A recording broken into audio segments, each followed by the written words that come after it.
Hey pessoal, hoje à noite a gente vai fazer uma escolha meio insensata. Tentar sobreviver a um inverno medieval. Isso mesmo, sem jaqueta impermeável, sem aquecedor portátil, sem meia térmica com estampa de rena. Só você, um pedaço de pano com esperança e um vento gelado o suficiente para congelar até seus pensamentos mais otimistas. Imagine que você acabou de chegar a uma vila esquecida no meio da Europa, mais ou menos no século XIII. O chão está coberto de neve, mas não aquela fofinha dos filmes. É neve suja, dura, com cheiro de cavalo. O céu parece feito de pedra, e seus dedos já estão mais para decorações natalinas do que para ferramentas úteis. Você passou o dia inteiro andando, suou, e agora o suor está congelando nas suas costas. Parabéns! Você inventou a hipotermia. Agora, apaga as luzes. Talvez ligue um ventilador para aquele barulhinho de fundo. E vamos juntos deslizar suavemente pela jornada de hoje. Você entra na vila e é recebido por dois cheiros distintos: fumaça e gente. Não gente tipo perfume, com notas florais. Gente tipo lã molhada, cebola velha e um toque generoso de bode. A vida medieval era bem mais aromática do que os livros deixam transparecer. Os aldeões te olham de canto, enrolados em camadas de pano e pele que fariam qualquer fashionista contemporâneo repensar suas escolhas. Não estão hostis, só surpresos, porque ninguém aparece do nada no meio do inverno, a não ser que tenha se perdido, fugido de algo ou sido abandonado. O que honestamente parece bem possível no seu caso. Você encontra uma casa com fumaça saindo da chaminé. Um bom sinal. Entra e o calor bate como um abraço meio rude. A madeira range sob seus pés. O ar é denso, mas tem fogo aceso. E isso já é luxo. Uma mulher te estende uma tigela, dentro um caldo ralo com algo que pode ser nabo, ou uma raiz com ambições artísticas. Você sorri. Tem gosto de sobrevivência. Historicamente, o inverno era a grande pausa da vida. Os campos dormiam, as estradas se fechavam, o comércio se arrastava e as pessoas ficavam basicamente torcendo para não morrer, ou de frio, ou de fome, ou de tédio. E sim, o tédio podia ser mortal, porque é quando a mente começa a fazer besteira, tipo questionar a igreja, flertar com a esposa do ferreiro ou tentar inovar a receita da sopa. Tudo péssimas ideias, curiosidade fora do radar. Em algumas regiões acreditava-se que cortar lenha depois do pôr do sol atraía maus espíritos. Ou seja, se você quisesse uma fogueira quentinha, era bom se planejar e não esquecer o machado. De manhã, você tenta esquentar os pés perto da lareira. Difícil. As botas da época são, com sorte, pedaços de couro costurados por alguém com miopia e senso estético duvidoso. Sem forro, sem solado, só esperança. E fé, bastante. Fé lá fora, o mundo é um vazio branco e silencioso, cortado apenas pelo uivo do vento. Lá dentro, a única iluminação vem da chama da lareira e de uma vela equilibrada dentro de uma colher com cera. Uma gambiarra muito popular, diga-se de passagem. Você começa a se perguntar se vai conseguir sobreviver até a primavera. E a resposta, segundo os registros históricos, era: depende. Da sua classe social, da colheita anterior, da generosidade dos outros e de um pouco de sorte. Sempre ela. Historiadores ainda discutem se era pior passar o inverno nas cidades ou no campo. As cidades ofereciam abrigo, mas também doenças e falta de comida. No campo, você tinha esterco quente, literalmente. Algumas pessoas usavam esterco seco nas paredes para isolar o frio. Sim, cheirava mal. Mas você queria cheiro bom ou queria continuar com todos os dedos? A noite chega e você se ajeita num canto sobre palha meio úmida. Alguém te entrega um cobertor que parece ter saído de uma batalha. Você aceita, fecha os olhos, ainda sente frio, claro. Mas também sente que o corpo começa a se acostumar. Ou talvez a perder a sensibilidade, o que dá na mesma. E assim termina sua primeira noite no inverno medieval. Com os pés congelados, o estômago vazio e a certeza de que você é muito mais frágil do que pensava. Você acorda com um bafo morno na cara. Não é reconfortante, é só úmido. E vem de um porco. Sim, aparentemente você passou a noite tão próximo da lareira quanto o bicho mais valioso da casa. Porque no inverno medieval, até os animais dormem dentro, não por carinho, mas por pura necessidade térmica. Seu cobertor está meio congelado nas bordas, seu hálito forma uma névoa visível. E seus joelhos, eles parecem feitos de vidro trincado. Bom dia. Você sobreviveu à primeira noite, o que significa que agora precisa enfrentar o segundo desafio mais importante do frio medieval: vestir-se para ele. A primeira camada é de linho, aquela fibra milagrosa que coça, rasga, e mesmo assim é usada por praticamente todo mundo. Se você tiver sorte, a peça está seca. Se não, vai vestir algo que parece uma toalha de mesa molhada. Por cima vem a lã. Muita lã. Lã que cheira a ovelha, a fumaça, a tempos difíceis. Você não tem uma calça jeans, muito menos um casaco impermeável. O conceito de roupa térmica ainda está a séculos de distância. Então o segredo é a sobreposição. Túnica sobre túnica, meias de lã sobre panos enrolados nos pés, um capuz que parece uma cortina e, se você tiver mesmo sorte na vida, uma capa feita de pele de coelho ou de gato. Se as opções eram limitadas e a ética animal não era exatamente tema de debate. E claro, tudo isso é preso com cintos, cordas e broches que picam. Estilo, ninguém se importa. A única coisa que importa é não virar picolé. Literalmente. Historicamente, roupas de inverno eram um investimento importante. Para a nobreza, claro. Roupas com forro de pele, capas pesadas com bordados, botões de osso de baleia, um desfile de opulência em tempos de escassez, já para o povão como você. Bom, o que tivesse, e o que sobrevivesse à traça. Curiosidade excêntrica do dia. Havia uma crença popular de que usar roupas vermelhas ajudava a afastar o frio, como se a cor tivesse algum tipo de contrato com o clima. Talvez por associação com o fogo, ou talvez só porque vermelho disfarça melhor o vinho que caiu do que branco de inverno. Nunca saberemos. Você sai da casa tremendo como gelatina. O chão está escorregadio e o vento te acerta como uma crítica maldosa. Os aldeões estão em movimento, mas ninguém parece com pressa. Cada passo parece ensaiado, como se andassem com medo de quebrar a própria alma. Alguns usam botas com solado de madeira, que escorregam mais do que ajudam. Outros, só pedaços de couro amarrados nos pés. E tem até quem improvise sapatos com palha prensada. Moda medieval, onde conforto encontra desespero. Historiadores ainda discutem se as roupas medievais realmente conseguiam reter calor de forma eficaz ou se as pessoas simplesmente se acostumavam ao sofrimento. Uma corrente mais otimista afirma que sim, a combinação de lã grossa, camadas e movimento constante criava uma proteção razoável. Outra corrente responde: já tentou viver com despedicos usando um poncho de cabra? Você entra no celeiro com a tarefa de buscar algo útil. Talvez madeira, talvez feno, talvez só fingir que está ajudando. Lá dentro está ligeiramente menos frio, o que é suficiente para seu corpo considerar aquilo um spa de luxo. Você percebe que tudo aqui, absolutamente tudo, gira em torno de uma coisa: manter o calor do corpo. Você vê um menino esfregando gordura de porco nos tornozelos. Sim, isso era um método popular para impedir que o frio entrasse pelos ossos. Não funciona, claro, mas aquece na hora e distrai. Além disso, você provavelmente já cheira a defumado mesmo, então por que não? Há um momento estranho em que você começa a aceitar tudo isso como normal.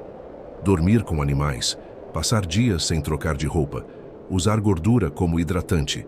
É como se o frio, pouco a pouco, domasse sua resistência e te fizesse parte dele. O dia passa devagar. Seus dedos continuam duros. Seu nariz está tão vermelho que poderia estrelar um conto de Natal. E mesmo assim, você sente uma certa paz, uma aceitação gelada, mas real. No fim da tarde, você retorna à casa. A capa está úmida. O rosto arde. E quando você entra, vê um par de luvas improvisadas feitas com retalhos de couro e, aparentemente, pedaços de um velho chapéu. Uma senhora te oferece. Você aceita. Agora tem um look novo. E quem diria começa a entender a beleza trágica da moda medieval. Você se senta ao lado da lareira. Seus pés ainda estão frios, mas seu espírito, mesmo com tudo, começa a se aquecer. Acordar no terceiro dia. É um marco. Sinal de que seu corpo não se rendeu completamente à experiência traumática que é o frio medieval. Seus músculos protestam.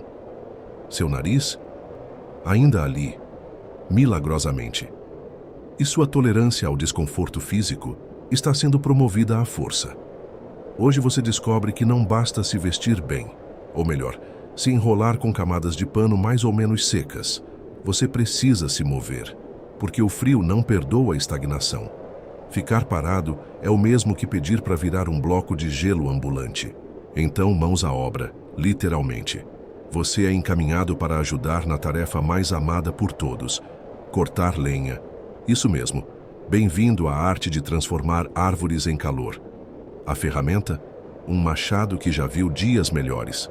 Sua lâmina está meio cega, meio torta, e a empunhadura tem farpas, o que adiciona um toque de adrenalina ao processo. O frio aqui fora está mais intenso do que nunca. Cada respiração parece um soco no peito, mas logo você começa a suar. E isso é um problema, porque o suor em baixas temperaturas é traiçoeiro. Ele te aquece por um instante e depois congela, literalmente colando sua camisa no corpo. Por isso que camadas respiráveis são tão importantes. Mas adivinha, elas ainda não existem. A única coisa respirável aqui é o seu suspiro de desespero. Historicamente, cortar lenha era uma das atividades mais vitais e perigosas do inverno. Sem lenha, sem fogo, sem fogo, sem sopa, sem sopa. Bom, você já entendeu. A lenha não servia só para aquecer a casa, mas também para cozinhar, afastar umidade e até manter os ratos longe. Em teoria, não era um luxo, era questão de vida ou morte. Você derruba seu primeiro tronco com a graça de um pato bêbado. Um senhor se aproxima, observa seu desempenho por 2 minutos e diz com sotaque espesso e cara de julgamento: "Você vai morrer rápido." Reconfortante, mas ele te ensina um truque: cortar em ângulo, manter os pés afastados e nunca levantar o machado acima da cabeça se você tiver braços curtos e senso de autopreservação. Você aprende rápido, porque o frio pressiona, ensina na marra. Curiosidade esquisita do dia. Em algumas regiões do norte da Europa, havia uma superstição de que o som do machado espantava espíritos do inverno. Quanto mais madeira cortada, mais protegida a casa ficava. O problema é que se você cortasse lenha durante a noite, podia atrair fantasmas. Então, equilíbrio, né? Você percebe que até os sons mudam no frio. O estalo da madeira, o chiado do machado, o rangido das botas sobre a neve dura. Tudo parece mais nítido, como se o próprio ar estivesse prestando atenção. Depois de algumas horas, seu corpo está quente, seu rosto vermelho e suas mãos estão na linha tênue entre congeladas e anestesiadas. Um menino te entrega um punhado de neve. Você olha, confuso. Ele explica: "Para limpar o suor." Sim, você agora usa gelo para se refrescar do gelo. Medievalmente lógico. Historiadores ainda debatem se a prática de cortar lenha era dividida por gênero de forma estrita. Alguns registros indicam que sim, era coisa de homem. Outros mostram mulheres também envolvidas, especialmente em tempos de necessidade. O consenso? Se você tivesse 2 braços e um machado, você era voluntário. No caminho de volta, você observa as pilhas de lenha cuidadosamente empilhadas do lado de fora das casas. Algumas cobertas com palha, outras com peles velhas. Manter a lenha seca era quase tão importante quanto cortá-la. Lenha molhada não queima direito, e lenha verde solta muita fumaça. Sim, até o fogo tinha suas manhas. Você entra, com os ombros tensos e os joelhos reclamando. A lareira ainda queima, lentamente. O calor te envolve como um cobertor que não julga. E aí vem a recompensa. Um pão duro, mas quente. O melhor que você já comeu em 3 dias. Você se senta com as costas apoiadas na parede de barro cru. O corpo dói, mas você sabe, ali, naquele instante, que esse foi um dia útil, um dia de conquista, e você ainda tem todos os dedos. A lareira ainda murmura baixinho quando você acorda, não porque ela tenha mantido o fogo durante a noite, mas porque alguém acordou antes de você. Provavelmente aquela senhora que parece ter sido esculpida em pedra e vive rosnando sobre disciplina. Ela reacendeu as brasas com sopros curtos e madeira seca. Um ritual que aqui é mais eficaz que qualquer oração matinal. Hoje seu papel é outro. Você vai explorar a ideia de manter uma casa quente sem eletricidade, sem isolamento térmico e sem a menor misericórdia do clima. Porque sim, existe um sistema, tosco, imperfeito, mas funcional, de sobrevivência térmica nas casas medievais. Primeiro, observe a estrutura. A maioria das casas comuns tem apenas um cômodo. Isso mesmo, um espaço para dormir, cozinhar, rezar, brigar e ocasionalmente esconder um porco. Essa configuração facilita o aquecimento, menos espaço para o calor escapar. Ou, como você talvez prefira pensar, menos espaço para congelar uniformemente. As paredes são de barro e madeira, materiais que não são ótimos isolantes, mas funcionam se você não tiver outra opção. O chão é de terra batida, coberto, com palha que tecnicamente serve como isolante térmico, e também como cama de pulgas, abrigo de ratos e playground de insetos diversos. Uma solução multitarefa. No teto, há uma abertura, uma espécie de chaminé improvisada que deixa a fumaça escapar, e com ela grande parte do calor. Sim, as casas eram literalmente ventiladas no inverno, porque é melhor perder calor do que morrer intoxicado. Segurança em primeiro lugar, mesmo no século XIII. Você ajuda a remendar uma das paredes com uma mistura de esterco e barro. Sim, cocô, como argamassa. É quente, é isolante e, dizem, até repele o vento. O cheiro? Nem se fala. Mas como já comentamos, o olfato vai se acostumando. Em breve, o perfume de excremento seco será só mais um lembrete de lar. Curiosidade excêntrica do dia. Algumas casas mais abastadas usavam tapetes ou tapeçarias penduradas nas paredes para reter o calor. Não por estética, mas por pura necessidade. Em castelos isso era comum, e até hoje há registros de tapeçarias medievais com forros de lã no verso, criados para funcionar como paredes quentinhas portáteis. Você olha para o teto e percebe algo pendurado, um feixe de ervas. Não é decoração. São galhos de tomilho, alecrim e lavanda, usados para mascarar o cheiro da fumaça e, acredita-se, afastar doenças trazidas pelo frio. Um aromatizador de ambiente rudimentar, com ambições de proteção espiritual. Historiadores ainda discutem se a manutenção da temperatura dentro das casas medievais era eficaz o suficiente para evitar doenças respiratórias. Há quem diga que o corpo se adaptava, que as pessoas viviam com sinusite crônica e nem sabiam.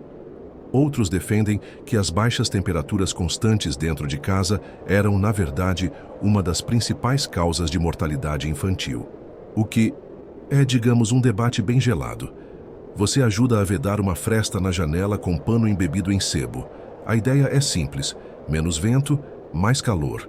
E se o pano começar a feder depois de um tempo, bem, isso é problema do você do futuro. Há também estratégias mais humanas, como a famosa dormir em grupo. Sim, a cama coletiva. Todo mundo junto, enfileirado como sardinhas. Uma criança no meio, adultos nas laterais. A ordem não. É aleatória. O miolo do grupo é onde fica o calor. E se você está pensando, mas e a privacidade? Parabéns, você está pronto para se decepcionar com os padrões medievais. Aqui, privacidade é um conceito tão raro quanto calefação central. Você vê uma mulher colocar brasas em um pequeno pote de barro. Ela o cobre com um pano grosso e o coloca aos pés da cama. Um aquecedor improvisado.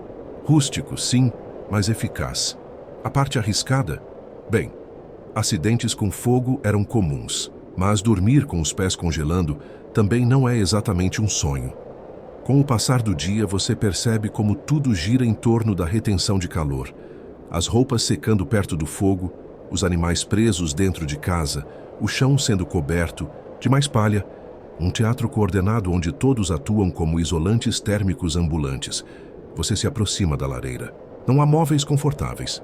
Só bancos toscos e um tapete de couro que parece ter sido vaca há pouco tempo. Você se senta cansado. O calor é irregular, como um abraço mal dado, mas você aceita. Porque calor aqui é sempre bem-vindo. Sol se põe cedo, porque claro que sim, e você ajuda a fechar a porta com uma tranca pesada. Nada de correntes ou trincos metálicos, é só um pedaço de madeira que desliza, mas cumpre o papel, manter o frio lá fora e você aqui dentro, num calor mal ajambrado, porém precioso. E no silêncio da noite, com a fumaça subindo devagar, aí o cheiro de lã queimada no ar, você começa a entender. Manter uma casa aquecida aqui é menos sobre conforto e mais sobre sobrevivência. E também sobre aceitar que você vai sentir frio mesmo assim. Só um pouco menos do que lá fora. Você acorda com um som novo, um mugido. Bem alto, bem próximo e definitivamente dentro da casa. Por um segundo você cogita que talvez esteja sonhando com um rodeio. Mas não. É só a vaca da família acomodada num canto da sala, bem tranquila, ruminando e contribuindo com um cheirinho especial para o ar matinal. Hoje, você vai aprender um dos segredos mais estranhos e eficazes da vida medieval no frio. Usar animais como aquecedores vivos, isso mesmo. A vida doméstica medieval é uma colcha de soluções práticas e desconfortáveis, e manter os bichos dentro de casa é uma delas. Você vê porcos, galinhas e até um bode dividindo o mesmo espaço que os humanos. Eles ficam em cantos específicos, às vezes atrás de cercas baixas de madeira ou com cordas amarradas nas patas, porque ninguém quer acordar com um bode pisando na cara. Ou pelo menos não deveria querer. O raciocínio é simples. Animais soltam calor. Eles funcionam como sacos de água quente com pernas. E no inverno esse calor faz diferença. Se a temperatura lá fora está abaixo de zero, qualquer grau a mais aqui dentro é bem-vindo. Mesmo que venha com cheiro de esterco e barulho de ronco bovino. Historicamente, essa prática era especialmente comum em regiões alpinas, como na Suíça e no sul da Alemanha.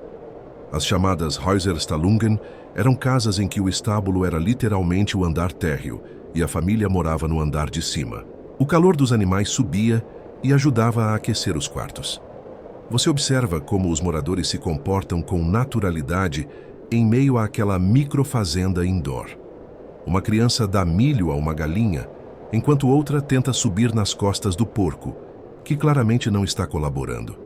A vaca solta um suspiro profundo, ou talvez esteja te julgando silenciosamente. Curiosidade excêntrica do dia. Havia quem acreditasse que dormir com animais trazia boa sorte, especialmente gatos, que eram vistos como guardiões contra espíritos do frio. Já os cães tinham até nome para isso, chien de lit, ou cão de cama, termo francês que literalmente descreve o hábito de dormir com um cachorro aos pés, como aquecedor de carne e osso. Você passa a manhã ajudando a alimentar os animais. Os porcos são surpreendentemente exigentes, querem restos de comida humana e olham feio quando recebem só farelo.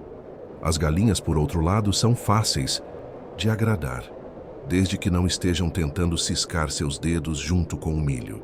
Os moradores também sabem aproveitar os subprodutos dos bichos. O estrume dos animais é armazenado em montes ao lado da casa, misturado com palha e depois usado como combustível. Sim, você ouviu certo. Cocô seco como lenha. Arde bem, esquenta, rápido e cheira mal. Mas na escala de prioridades, cheiro está bem abaixo de não morrer congelado. Historiadores ainda discutem se essa convivência estreita com os animais aumentava o risco de doenças ou se fortalecia a imunidade. Há quem argumente que a exposição constante a bactérias e patógenos ajudava o corpo a desenvolver resistência. Outros dizem que era um desastre sanitário anunciado. O consenso? Os corpos se adaptavam ou sucumbiam. Ao meio-dia, a casa está estranhamente quente, ou pelo menos menos fria. Não é o fogo que faz a diferença, mas a soma dos corpos, do feno espalhado, das janelas trancadas com trapos e do calor constante dos bichos. É uma sensação de estufa humana animal. Você vê um dos meninos pendurar panos molhados perto da vaca. A explicação? O calor do animal ajuda a secar mais rápido. E sim, isso é normal aqui. Você começa a entender que cada elemento da casa tem múltiplas funções. A vaca é aquecedor, produtora de leite e secadora de roupas improvisada. Versatilidade medieval no seu auge. Uma piada se forma na sua cabeça. Quantos animais são necessários para aquecer uma casa medieval? E a resposta: todos os que você conseguir manter vivos. À noite, enquanto você se acomoda ao lado da lareira e de um gato muito convencido, percebe que o som ambiente mudou. É uma sinfonia de respirações pesadas, estalos de palha e mugidos suaves. Parece esquisito, mas também é reconfortante. Um tipo de conforto que só surge quando o calor é escasso, e o instinto de sobrevivência ensina a valorizar até um leitãozinho roncando no canto. Você se deita e, dessa vez, nem se incomoda tanto com o cheiro. Afinal, é o cheiro da vida, da adaptação, da engenhosidade e da convivência forçada que surpreendentemente funciona. No escuro, você escuta um dos moradores dizer: melhor ronco de porco do que vento no rosto. E você não tem como discordar. Você acorda com os ossos duros, os músculos reclamando e a sensação inegável de que seu colchão de palha desenvolveu personalidade própria durante a noite. Talvez até uma leve malícia. Mas ao abrir os olhos percebe algo diferente. Todos estão vestindo mais camadas de roupa do que ontem. Não porque o frio piorou, embora ele nunca realmente melhore, mas porque hoje é dia de sair. E sair no frio medieval exige uma verdadeira engenharia de vestuário. Antes de colocar o nariz para fora, você precisa entender como se vestir. Para enfrentar esse clima sem materiais sintéticos, sem tecidos impermeáveis e, claro, sem uma loja de roupas outdoor no centro da vila. É você, a lã e a criatividade.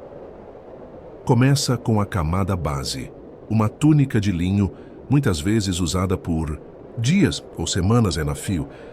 Linho é leve e seca rápido, o que ajuda a manter o corpo relativamente seco quando você sua. O que acontece mesmo no frio, principalmente quando precisa cortar lenha, empurrar carroça ou fugir de algum animal mal-humorado.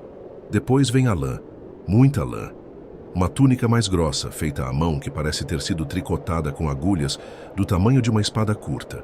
A lã medieval não é a mais confortável. É áspera, arranha a pele e deixa fiapos por todo lado. Mas é quente, isolante e até continua aquecendo quando molhada. Isso faz dela a queridinha do inverno medieval. Por cima, o manto. Geralmente, de lã também, às vezes forrado com peles de animais. Você ganha um emprestado. Cheira a fumaça, chuva e o que você suspeita ser urina de cabra. Mas que calorzinho ele oferece. É como um abraço de um parente que você não gosta. Muito, mas que traz comida. E então vem o capuz. Não apenas um acessório de moda. É item de sobrevivência. O capuz cobre a cabeça, o pescoço e, se for grande o suficiente, parte do rosto. Alguns têm até cachecóis embutidos, chamados liripipes, que parecem mais com tentáculos, mas servem para enrolar e proteger do vento. Nos pés, sapatos de couro com solado grosso. Mas aqui está o detalhe: sem meias, ou melhor dizendo, com envoltórios de pé. Tiras de pano enroladas no estilo múmia. Sim, andar com isso não é confortável, mas é melhor do que pisar na neve descalço. O que, acredite, já foi uma realidade para muitos. Você observa um dos moradores amarrando cordas nos tornozelos. Isso ajuda a fixar as camadas da calça de lã para que o vento não entre por baixo. É o equivalente medieval de ajustar a barra da calça para não parecer um saco de dormir ambulante. Curiosidade excêntrica do dia. Em algumas regiões, as pessoas usavam peças chamadas bracai, calças largas feitas de lã, que eram presas com cordões. Pareciam uma mistura de pijama com balão. Não muito elegantes, mas quentinhas. E práticas para cavar neve ou correr de lobos, o que sim às vezes acontecia. Historiadores ainda discutem se o uso de peles de animais era mais comum entre as classes baixas ou se era restrito à nobreza. Algumas fontes indicam que camponeses usavam peles de coelho, ovelha ou raposa para reforçar os mantos. Outras sugerem que peles mais nobres, como de arminho ou lobo, eram exclusividade dos ricos, por status e raridade. O que é certo é que, quanto mais pelo, mais quente e menos elegante. Mas a elegância ficou lá no verão. Você, agora empacotado como um repolho ambulante, tenta caminhar até a porta. Seus movimentos são travados. Cada camada pesa, pinica ou restringe. A sensação é a de estar usando um cobertor molhado com fivelas. E mesmo assim, ao abrir a porta, o frio ainda te alcança. Uma rajada de vento entra direto na sua alma. Seus olhos lacrimejam, sua boca seca, e seu nariz imediatamente se transforma num iceberg. Um dos camponeses sorri e diz: "Hoje está bom, dá até para sair sem coifa." Você olha para ele, depois para você mesmo, envolvido até o queixo em trapos, e solta uma risada nervosa. Os padrões medievais de temperatura agradável. Durante a caminhada você aprende o truque do andar rápido. Manter o corpo gerando calor próprio. Parar é pedir para congelar. É como ser o seu próprio aquecedor movido a passos apressados e pensamentos positivos. Você vê outros aldeões indo e vindo, todos igualmente inchados em suas camadas, como se fossem versões históricas de bonecos, Michelin. E mesmo assim eles agem com naturalidade, como se não estivessem carregando uma pequena loja de tecidos no corpo. Uma senhora passa com uma expressão determinada, usando luvas feitas de couro e um gorro que parece uma almofada costurada na cabeça. Ela está sorrindo. Talvez por dentro, talvez congelada naquele estado para sempre. Nunca saberemos. E você, nesse momento, começa a entender. O frio aqui não é um inimigo a ser vencido. Ele é um hóspede permanente. Um vizinho indesejado que você aprende a tolerar. E se vestir bem é apenas uma das muitas maneiras de manter essa convivência. Suportável. Você já está empacotado, aquecido, ou pelo menos não congelando. E agora chega o momento inevitável. Sair para buscar mantimentos. Sim, na Idade Média, o frio não é desculpa para ficar na cama o dia inteiro. Se você não se mover, não come. E como descobrirá hoje, buscar comida no inverno medieval é um jogo de paciência, sorte e planejamento milenar. Logo cedo, um grupo de aldeões se prepara para ir até a floresta. A floresta, você aprende, não é só um lugar onde vivem lobos e histórias de fadas sinistras. É também a despensa da vila. E no inverno, é a única fonte de lenha, raízes, nozes e, se a sorte ajudar, alguma caça menor. Você se junta a eles ainda meio cético, com um cesto de vime que parece leve agora, mas que espera voltar pesado. Seu primeiro obstáculo? A trilha congelada. Cada passo é uma chance de escorregar e virar meme histórico. Um dos homens te entrega um bastão comprido e diz: "Para apoiar e espantar raposa se aparecer." Reconfortante. Ao chegar na floresta, tudo está silencioso demais. A neve cobre os galhos como açúcar de confeiteiro em um bolo gigante e sombrio. Os pássaros estão ausentes. Só o som dos seus passos sobre o chão crocante e o ocasional farfalhar de alguma criatura invisível. Um dos aldeões se agacha e começa a cavar com uma pequena enxada. Você observa, curioso, até perceber o que ele tira do chão. Uma raiz, pálida, torta, mas comestível. É o que se chama de comida de fome. Nabos selvagens, raízes de bardana, até pedacinhos. De alho selvagem são tesouros no inverno. Você se junta a ele e logo está cavando também, com as mãos geladas e uma sensação esquisita de estar participando de um reality show de sobrevivência sem câmeras. Curiosidade excêntrica do dia. Algumas vilas armazenavam alimentos em lindos buracos cavados no chão, chamados de silos subterrâneos. Esses buracos mantinham os vegetais frescos por mais tempo, protegendo-os do gelo extremo. Mas você tinha que lembrar exatamente onde cavou, ou poderia acabar passando fome porque perdeu sua própria batata. À medida que a busca continua, um dos jovens aponta para uma árvore. Há uma colmeia adormecida ali, envolta em um pedaço de tecido. Mel é raro, mas essencial. Uma colher de mel fornece mais energia que um pedaço de pão duro. e é muito mais fácil de engolir. Mas mexer com abelhas no inverno exige habilidade e sorte. E luvas, coisa que você não tem. Você observa de longe enquanto o mais experiente corta um pedaço da colmeia e foge rapidamente. As abelhas estão lentas, meio sonolentas. Ainda assim, uma delas decide que seu nariz é um bom lugar para pousar. Parabéns! Agora você tem mel fresco e uma picada medieval como lembrança. Historiadores ainda discutem se a caça no inverno era comum entre os camponeses ou restrita aos nobres. Muitos documentos apontam que a caça de animais grandes como cervos e javalis era proibida à população comum. As florestas eram propriedade do rei. No entanto, caçar coelhos, raposas e aves pequenas era tolerado, especialmente quando a fome apertava e ninguém estava olhando. Afinal, a lei existe, mas o estômago não negocia. Você ouve um estalo. Um dos caçadores conseguiu acertar. Um esquilo. Ele o segura com cuidado como se fosse um troféu. Você tenta esconder sua cara de "é sério que a janta é essa?" Mas não adianta. Ele ri. Melhor que casca de árvore, não? De fato, ao voltar para a vila, seu cesto contém 3 raízes tortas, uma bolinha de mel, um punhado de nozes, 2 cogumelos suspeitos, que ainda vão ser inspecionados, por alguém com mais experiência, e um esquilo que bem vai render caldo, ou pelo menos conversa. Uma senhora mais velha coleta seu cesto e começa a separar tudo com a precisão de quem faz isso há décadas. Ela olha para você, dá um aceno aprovador e diz: "Sobreviveu à floresta. Agora merece um mingau." Você segue até a cozinha comunitária, onde uma panela grande borbulha.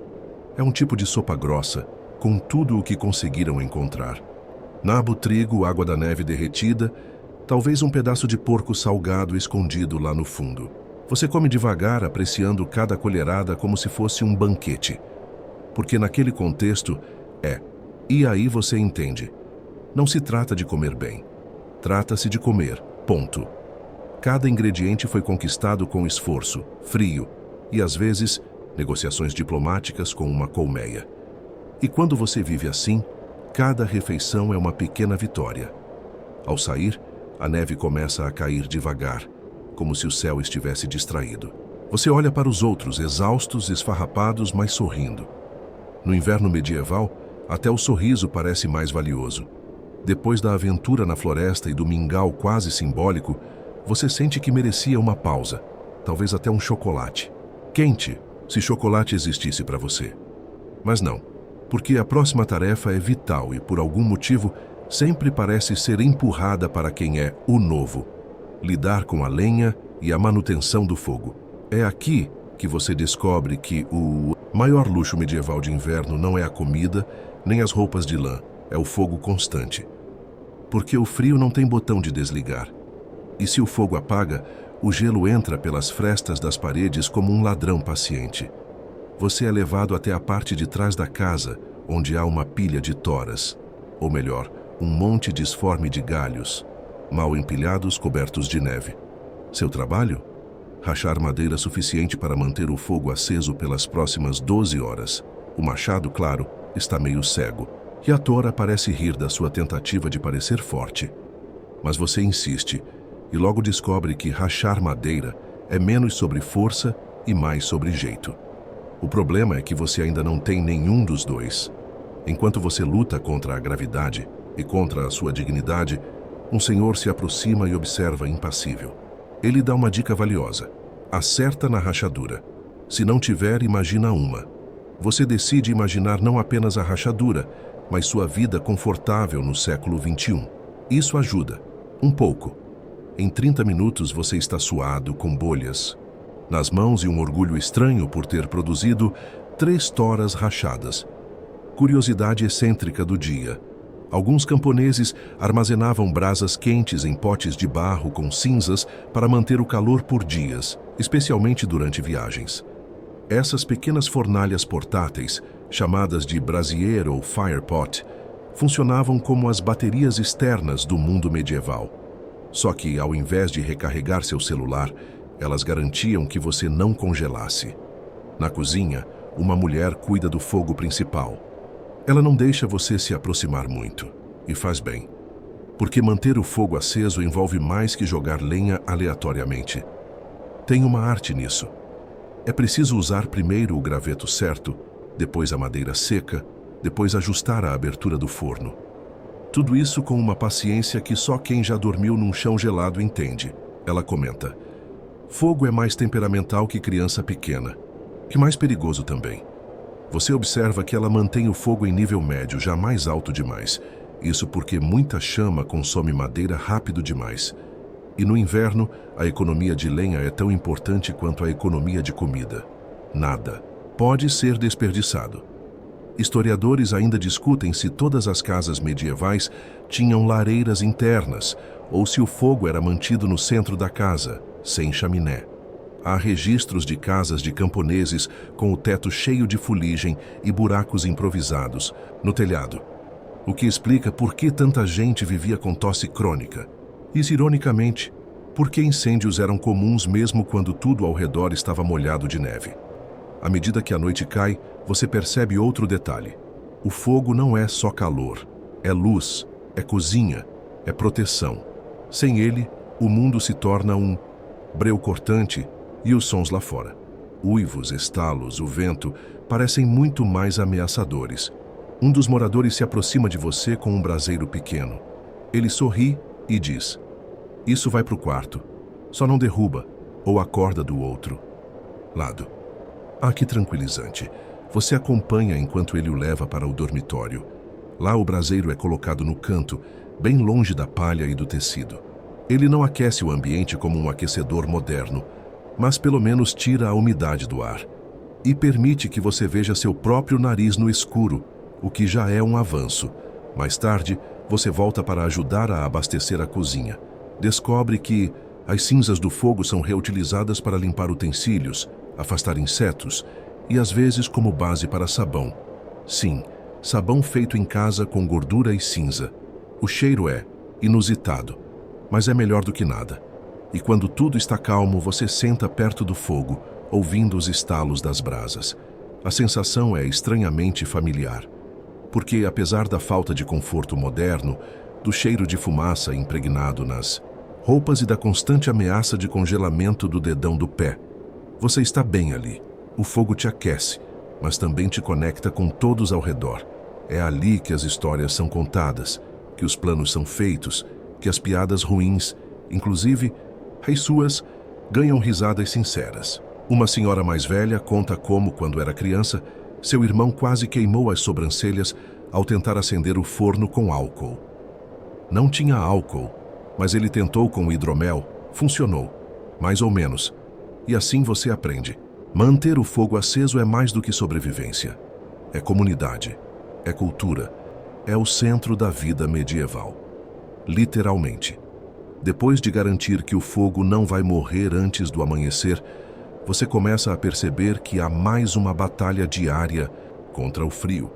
A luta para proteger o corpo, especialmente as extremidades. Aqui, roupas e acessórios medievais ganham destaque. E você aprende que não era só vestir qualquer coisa velha e sair por aí. Você começa com a cabeça, porque, convenhamos, manter a cabeça quente é a regra número 1. Perca o calor da cabeça, e o resto do corpo vai sofrer mais do que naquelas manhãs frias de segunda-feira. Chapéus de lã, gorros de pele de carneiro e capuzes grossos não eram apenas moda, eram a primeira linha de defesa. Você experimenta um capuz pesado, que parece um saco, mas mantém sua cabeça quentinha. O tecido é áspero, mas eficaz. É engraçado pensar que hoje você pagaria uma fortuna por algo assim. E lá estava, bem ali, simples e resistente. Curiosidade excêntrica.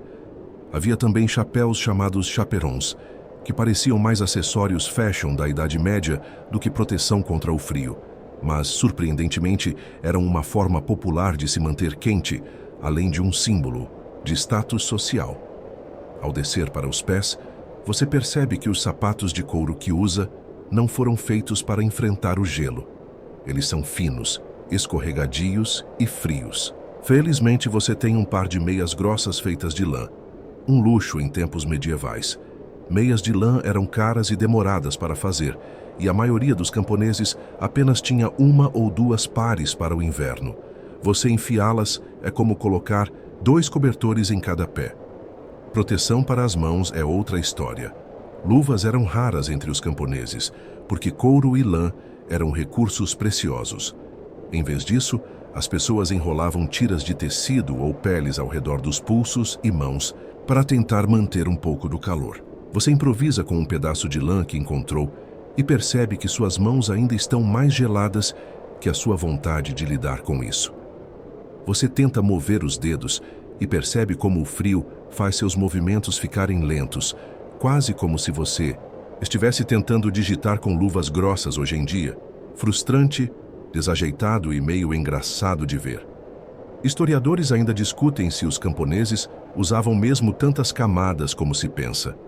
Alguns dizem que o frio os endurecia tanto que poucas roupas eram suficientes, enquanto outros afirmam que as múltiplas camadas eram cruciais para a sobrevivência. É provável que ambos estejam certos em contextos diferentes. Além das roupas, você nota um acessório peculiar, o gaiter, uma espécie de cobertura para as pernas feita de lã ou couro que ajudava a evitar a entrada de neve e lama. Dentro das botas. Embora pareça algo simples, era essencial para evitar o aparecimento de feridas causadas pela umidade e frio, conhecidas hoje como feridas de congelamento. Ao caminhar pelo vilarejo, você vê como as roupas não só protegem do frio, mas também da umidade constante. Afinal, ficar molhado no inverno é uma sentença lenta e dolorosa. Você imagina que, em vez de chamar Uber, as pessoas contavam com esse arsenal de camadas e peles para sobreviver a jornadas simples, como ir até o poço ou ajudar na colheita tardia. Uma curiosidade excêntrica. Há registros de que algumas aldeias usavam penas de aves para fazer coletes ou forros de roupas. Uma alternativa leve e quente, parecida com os casacos de pluma que você provavelmente conhece hoje. Embora não fossem comuns para todos, eram uma invenção engenhosa para os mais afortunados. Com tudo isso, você entende que mesmo sem roupas térmicas modernas, as pessoas da Idade Média desenvolveram um guarda-roupa que funcionava, mesmo que fosse um pouco desconfortável e muitas vezes fedido. Não se engane, a higiene no inverno não era a prioridade número 1. Você termina o dia admirando o fato de que, mesmo em condições tão duras, a criatividade humana se manifesta nas pequenas coisas. Desde o gorro de lã até o gaiter improvisado, tudo é pensado para manter seu corpo aquecido, funcionando e, claro, longe das garras do frio medieval. Após dominar o básico das roupas, você percebe que o frio na Idade Média não era apenas um desafio externo, era um inimigo constante dentro das próprias casas. Afinal, as construções da época não tinham isolamento térmico, janelas de vidro eram raras, e as portas deixavam frestas que pareciam passagens secretas para o vento congelante. Você entra em uma casa típica da vila e percebe o quão simples e rústico é o ambiente. As paredes de madeira ou pedra têm fendas visíveis por onde o ar frio insiste em se infiltrar, como aquele vizinho inconveniente que não entende quando você não quer papo. Para tentar conter essa invasão, você vê tiras de tecido ou palha usadas para vedar essas frestas, um tipo de chuva de ideias medieval para bloquear o vento. O chão, muitas vezes, é apenas terra batida, o que significa que o frio sobe do solo como um fantasma indesejado. Para tentar amenizar isso, camponeses colocam tapetes simples feitos de palha ou pedaços de tecido velho. Você até tenta imaginar seu próprio quarto com um tapete desses. Não exatamente o upgrade do ano, mas ajuda a manter o pé fora do contato direto com a friagem.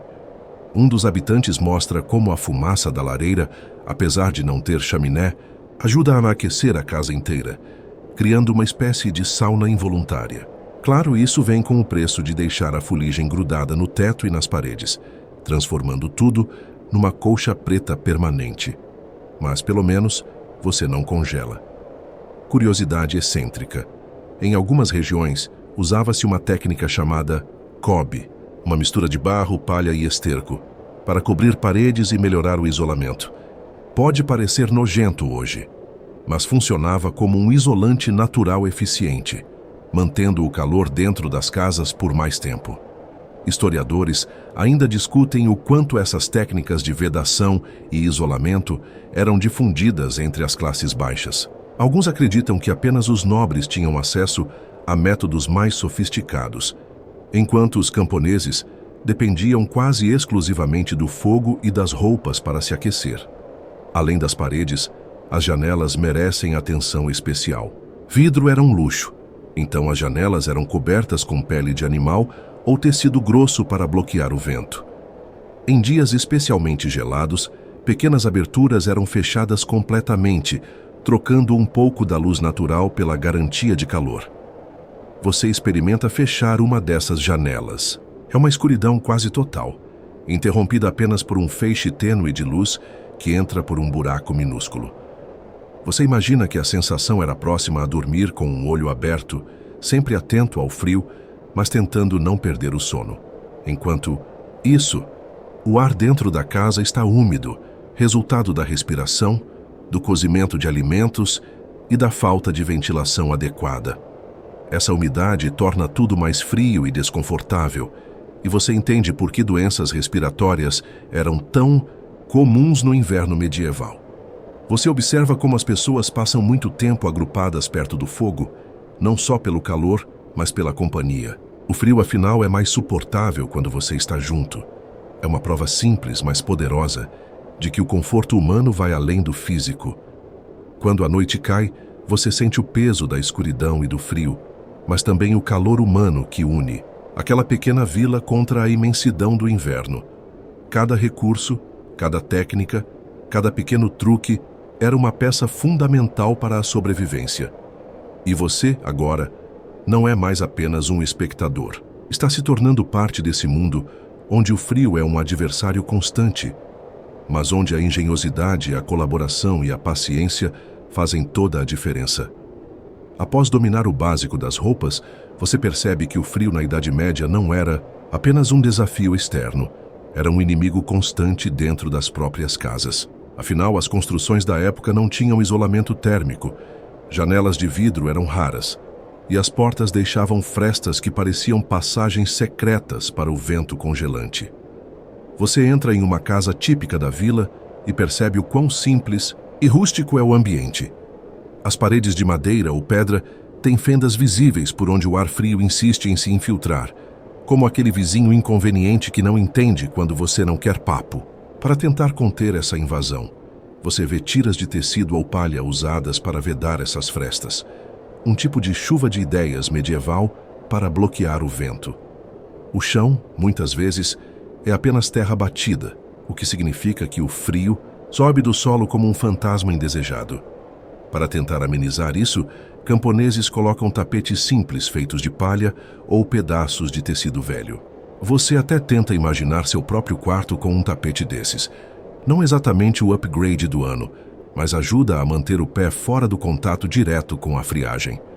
Um dos habitantes mostra como a fumaça da lareira, apesar de não ter chaminé, ajuda a aquecer a casa inteira, criando uma espécie de sauna involuntária. Claro, isso vem com o preço de deixar a fuligem grudada no teto e nas paredes, transformando tudo numa colcha preta permanente. Mas, pelo menos, você não congela. Curiosidade excêntrica. Em algumas regiões, usava-se uma técnica chamada cobe, uma mistura de barro, palha e esterco, para cobrir paredes e melhorar o isolamento.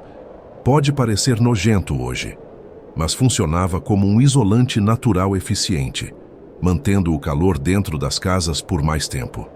Historiadores ainda discutem o quanto essas técnicas de vedação e isolamento eram difundidas entre as classes baixas. Alguns acreditam que apenas os nobres tinham acesso a métodos mais sofisticados, enquanto os camponeses dependiam quase exclusivamente do fogo e das roupas para se aquecer. Além das paredes, as janelas merecem atenção especial. Vidro era um luxo, então as janelas eram cobertas com pele de animal ou tecido grosso para bloquear o vento. Em dias especialmente gelados, pequenas aberturas eram fechadas completamente, trocando um pouco da luz natural pela garantia de calor. você experimenta fechar uma dessas janelas. É uma escuridão quase total, interrompida apenas por um feixe tênue de luz que entra por um buraco minúsculo. Você imagina que a sensação era próxima a dormir com um olho aberto, sempre atento ao frio, mas tentando não perder o sono. Enquanto isso, o ar dentro da casa está úmido, resultado da respiração, do cozimento de alimentos e da falta de ventilação adequada. Essa umidade torna tudo mais frio e desconfortável. E você entende por que doenças respiratórias eram tão comuns no inverno medieval. Você observa como as pessoas passam muito tempo agrupadas perto do fogo, não só pelo calor, mas pela companhia. O frio, afinal, é mais suportável quando você está junto. É uma prova simples, mas poderosa, de que o conforto humano vai além do físico. Quando a noite cai, você sente o peso da escuridão e do frio, mas também o calor humano, que une aquela pequena vila contra a imensidão do inverno. Cada recurso, cada técnica, cada pequeno truque era uma peça fundamental para a sobrevivência. E você agora não é mais apenas um espectador.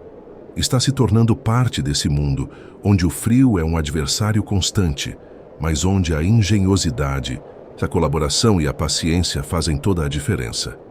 Você acorda de madrugada, sentindo aquele arrepio que parece querer tomar conta do seu corpo.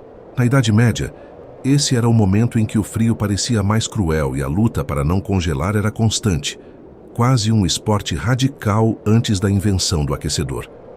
Você tenta se mover lentamente para não despertar todo mundo na casa, mas percebe que a cama é um desafio à parte. Os colchões, quando existiam, eram simples montes de palha ou penas mal distribuídas. O conforto moderno, com seus molas e espuma, aqui é apenas um sonho distante. O que mais ajuda, você descobre, é a proximidade. Dormir junto com outras pessoas e até mesmo com animais. Um cachorro ou gato aquecendo a ponta dos seus pés, absolutamente necessário. E se você acha estranho, lembre-se, isso ainda acontece hoje em muitos lugares frios do mundo. Curiosidade excêntrica. Existiam até camas compartilhadas em celeiros, onde humanos e animais dividiam espaço para se aquecer mutuamente. Um verdadeiro hotel 5 estrelas medieval para os dias frios. Mas nem tudo era aconchego. O frio intenso causava o que hoje chamaríamos de pernas inquietas, um desconforto e coceira que te fazia se remexer sem parar, tentando afastar. A sensação incômoda. Historiadores ainda discutem a extensão dos efeitos do frio na saúde mental e física das pessoas na Idade Média. Alguns argumentam que a luta constante contra o frio podia levar a um estado de alerta permanente, enquanto outros acreditam que isso fortalecia o espírito comunitário e a resiliência. Enquanto você se enrola nas peles e tenta encontrar uma posição confortável, pensa em como a luz das estrelas do lado de fora brilha intensamente nas noites claras, oferecendo uma beleza silenciosa, mesmo na mais fria escuridão. Você fecha os olhos, respirando o ar gelado, mas sente a segurança daquele refúgio simples, um espaço onde, apesar do frio cortante, há vida, calor humano e esperança. É uma sensação estranha e bonita. Saber que, mesmo nos tempos mais difíceis, a luta contra o frio unia as pessoas de formas que você nunca imaginaria. Você percebe que, além das roupas, do fogo e das refeições quentes, havia um arsenal de truques e remédios populares para combater os efeitos do frio na Idade Média. Afinal, não dava para simplesmente ligar o aquecedor ou tomar um remédio moderno. A sobrevivência dependia da sabedoria passada de geração em geração. Você observa como o uso de banhos quentes, mesmo que raros, era valorizado como uma forma de manter o corpo aquecido e evitar doenças. Tomar banho era um ritual que misturava a higiene com um ritual quase espiritual, especialmente porque os banhos frequentes eram difíceis no inverno. Curiosidade excêntrica. Algumas pessoas usavam ervas aromáticas na água do banho para aliviar o frio e o cansaço, como alecrim, lavanda e tomilho, uma espécie de spa medieval, só que sem as toalhas felpudas. Você descobre também o papel dos emplastros e ungüentos feitos de ingredientes naturais, como mel, gordura animal e plantas. Eles eram aplicados para aquecer músculos doloridos ou proteger a pele do frio cortante. Você até tenta imaginar passar um creme feito de gordura de urso. Nada mal, se você estiver disposto a encarar o cheiro forte. Historiadores ainda discutem se esses remédios populares tinham efeitos reais ou eram mais uma questão de placebo e tradição. O que importa é que eles traziam conforto e esperança para quem enfrentava o inverno rigoroso.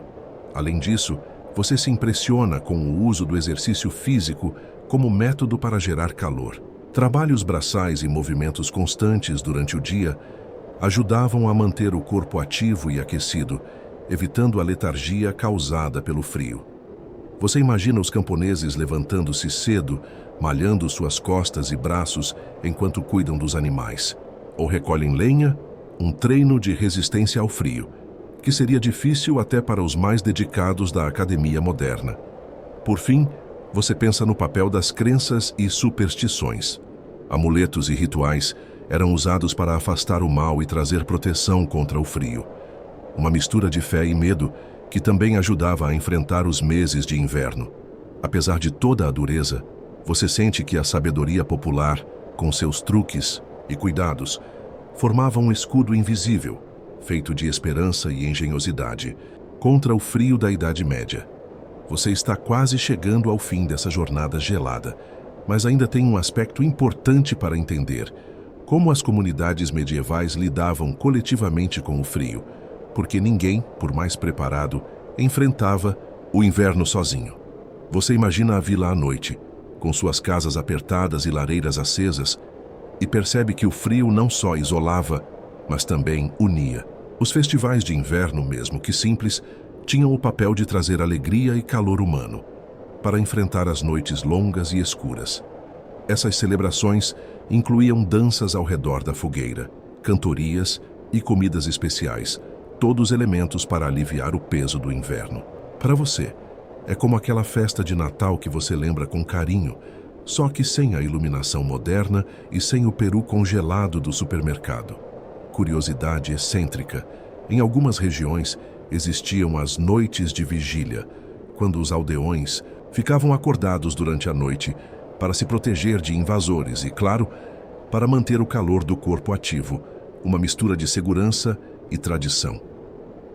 Historiadores ainda discutem o quanto essas celebrações influenciavam o moral das pessoas durante os meses frios. Alguns defendem que eram essenciais para manter a coesão social, enquanto outros sugerem que eram mais uma pausa temporária da dura realidade. Além disso, você nota que a cooperação era vital. Ajudar vizinhos, compartilhar lenha e alimentos, trocar roupas. Tudo fazia parte de um sistema de suporte que garantia que ninguém ficasse completamente vulnerável. Você imagina o senso de comunidade crescendo à medida que a neve cai, reforçando laços que talvez fossem a verdadeira roupa térmica daquela época. Quando pensa nisso, percebe que o frio, apesar de seu poder implacável, também era um elo entre as pessoas. Uma experiência compartilhada que ensinava paciência, resiliência e solidariedade. E você, mesmo atravessando essa narrativa distante, sente a força desse calor humano simples e verdadeiro, muito além das roupas e do fogo. Agora, você já viu quase tudo sobre como sobreviver ao frio na Idade Média, desde as roupas de várias camadas e os métodos para manter o fogo aceso, até os truques culinários e os remédios caseiros que aqueciam o corpo e o espírito. Mas ainda falta entender um último detalhe: como a natureza impiedosa moldava a rotina e o ritmo da vida naquela época. O inverno não era apenas uma estação, mas uma força que ditava o que podia ou não ser feito. Você percebe que a chegada do frio significava uma pausa no trabalho agrícola, uma desaceleração necessária para preservar forças. O trabalho físico intenso diminuía, e as tarefas diárias eram adaptadas para enfrentar a escuridão e o frio constantes. Curiosidade excêntrica: durante o inverno, as pessoas se voltavam para atividades manuais dentro de casa, como a produção de tecidos, concertos e artesanato.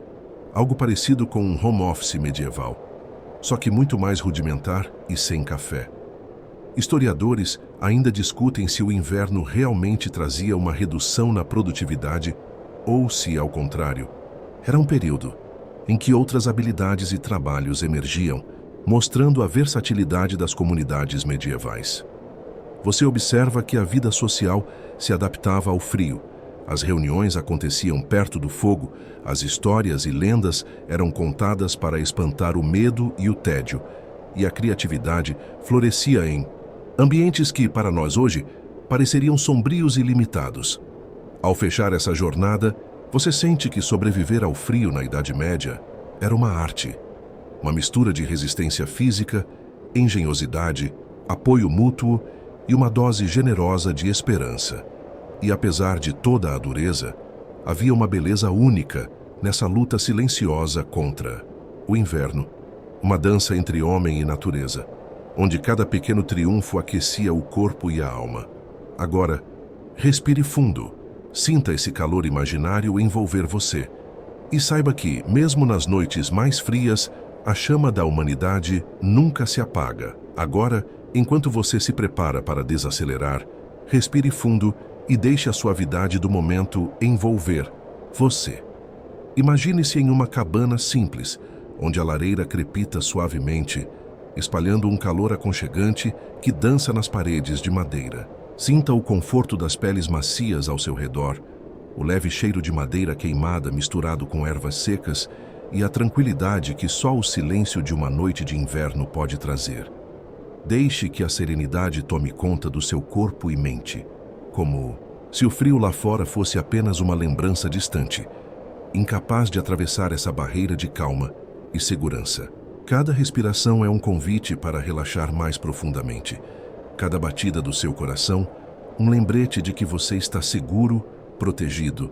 Enquanto os pensamentos começam a desacelerar, permita-se viajar para lugares de calor e paz, onde o tempo parece fluir lentamente, embalado pelo ritmo constante da natureza. Aqui você pode descansar, sabendo que tudo está em ordem, que o frio não tem poder sobre este refúgio de paz interior. E quando o sono vier, que ele seja doce e reparador, envolvendo você em um abraço suave que renova forças para o dia que está por vir.